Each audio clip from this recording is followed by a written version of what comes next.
Nah, pertama kita akan kenalan dulu nih bersama Ibu siapa? Ibu Tintriani. Ibu Tintriani atau biasa dipanggil dengan Ibu Tin. Ibu Tin ya.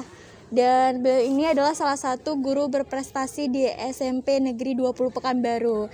Nah, kita akan tanya juga seputar pengalaman beliau dan juga apa saja prestasi yang pernah Ibu raih ya. Assalamualaikum warahmatullahi wabarakatuh. Waalaikumsalam. Saya Bu Tin di SMP Negeri 20 ini ngajar IPA.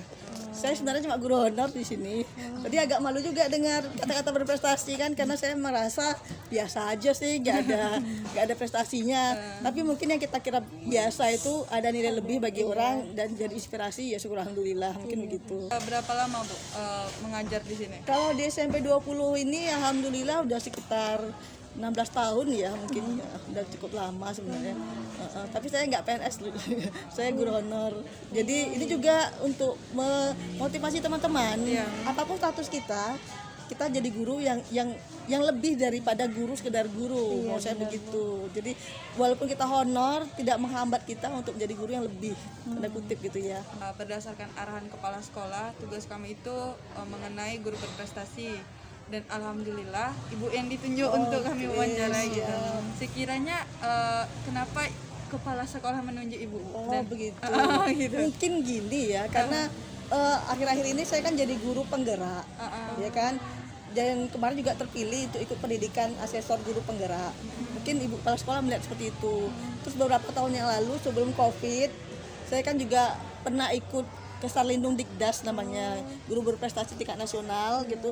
Terpilihlah di antara beberapa orang, kita ngiripan essay dari sekitar berapa ribu peserta, terpilih 200 narasumber dan saya jadi narasumber di situ. Dan itu ada 2 kali lah, satu Kesar Lindung Dikdas, satu lagi dari P4TK IPA. Keduanya instansi dari bawahannya Kemendikbud kan. Mungkin itu dianggap berprestasi. Terus juga saya sering ini, misalnya ada kegiatan di sekolah, saya pembelajaran dengan siswa gitu, itu saya upload di Facebook gitu kan, seperti itu. Nah itu mungkin juga dianggap berprestasi mungkin ya, gitu. Sangat suka belajar karena saya kan juga dasarnya tidak dari pendidikan. Jadi untuk mengejar ketertinggalan saya tentang pedagogik atau hal apa, saya mau belajar. Apalagi sekarang kan kita butuh belajar teknologi ya. Jadi kalau ada teman ngadakan pelatihan atau ada institusi ngadakan pelatihan, saya mau ikut dan nanti saya diseminasikan. Kadang-kadang kan diseminasi juga tidak harus sama teman sekolah kan dasarnya hari biasa ya, karena saya juga bawa keluar seperti itu. Mungkin itu dianggap berprestasi ya, walau alam bisawab. Sekolah kami ini sebenarnya sekolah yang secara akademik itu nggak begitu menonjol gitu ya, tapi pernah sekali tuh siswa berapa tahun yang lalu lah, udah lama mungkin ya, udah 5 tahun yang lalu, kelas 8 itu pernah sampai ke tingkat provinsi untuk IPA. Saya tahun berapa ya tepatnya lupa lihat contekannya ya, tapi ada 2 Andros namanya, Andros Georgi, itu pernah sampai ke tingkat provinsi. Dan itu bagi SMP 20 luar biasa. Kita bukan SMP 4, bukan SMP 1 gitu ya, bukan dari swasta ya kan yang. Tapi kalau di sekolah ini sebenarnya prestasi-prestasi non akademiknya menonjol. Tapi walaupun bukan saya guru pembimbingnya, saya turut bangga lah. Seperti misalnya kan tari itu pernah tingkat juara 2 nasional gitu. Jadi walaupun bukan pembimbing ya saya turut bangga gitu.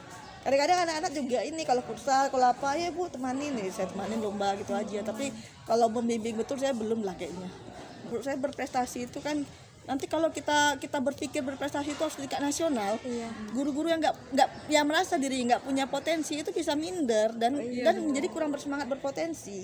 Tapi sebenarnya kita menjadi guru berprestasi itu fokus kita harus di kelas karena tugas kita kan guru. Ya kan? Jadi kalau menurut saya jangan menganggap bahwa kita sampai ke tingkat nasional berarti kita sudah berprestasi. Tidak. Kita berprestasi itu apabila murid itu menerima pengalaman belajar dari kehadiran kita. Jangan sampai kita di kelas ngasih tugas, periksa nilai, ngasih nilai, itu kita sudah berprestasi. Saya pikir bukan sekedar itu, ya kan? Karena apa yang kita berikan ke murid, mungkin murid akan lupa, ya kan? Ya kan? Apa yang kita ajarkan, mungkin mereka akan lupa. Tapi pengalaman yang kita berikan kepada mereka, sikap kita kepada mereka, atau motivasi-motivasi yang kita berikan kepada mereka, itu mungkin akan teringat sama mereka insya Allah sepanjang umurnya ya, mudah-mudahan begitu, ya kan? Bukan apa yang kita ajarkan kadang kepada mereka, tapi apa yang kita berikan kepada mereka melalui pengalaman belajarnya seperti itu. Misalnya kan karena kita ini kan ada di kawasan yang cukup kampung gitu ya. Kita berjalan sedikit keluar kan udah sampai ke hutan itu. Dulu ada hutan, sekarang udah banyak perumahan ya. Nah, zaman dulu kalau ada kabut asap, di belakang kan hutan terbakar itu. Nah, saya bawa murid itu ke sana. Kita lihat kan langsung, ini loh nak, otentiknya seperti itu loh, masalah lingkungan itu kan seperti itu. Atau mungkin percobaan anak-anak bosan di kelas, bosan di lab ya, kenapa nggak kita buat di luar, kan begitu ya. Nah, mungkin hal-hal seperti itu memberi pengalaman belajar lah gitu, bukan hanya kita ceramah-ceramah di kelas nih, ada calon guru nih ya. Bisa apalagi anak zaman now, tahu lah diceramahin bosan ya.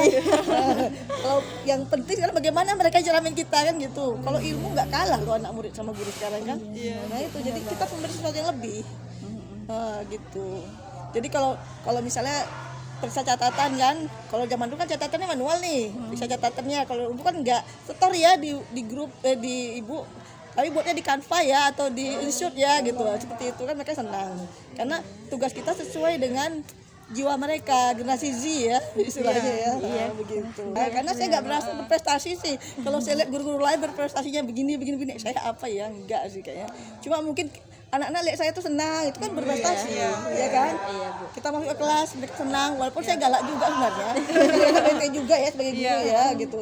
Tapi ada hubungan kedekatan antara kita dengan murid gitu kan, ya seperti itu. Seperti saya pernah baca tuh, Bu Tin, makasih ya sudah merespon WA saya gitu. Saya malah bertanya, loh kapan WA kamu nggak ibu respon gitu, iya kan? Ternyata itu sederhana. Setiap mereka ngirim tugas atau menjapri, pasti saya jawab. Itu kadang-kadang berbalas-balas dan bagi mereka itu luar biasa, ya kan. Nah mungkin prestasi sepele gitu mungkin bagi yang lain merit aja kan, atau oke ya gitu ya. Kalau saya nggak oke, nak terima kasih, mantap, tugasnya diulas sedikit. Nah bagi mereka itu terima kasih ya Bu sudah direspon, kan kita kaget, menurut kita biasa tapi bagi orang luar biasa.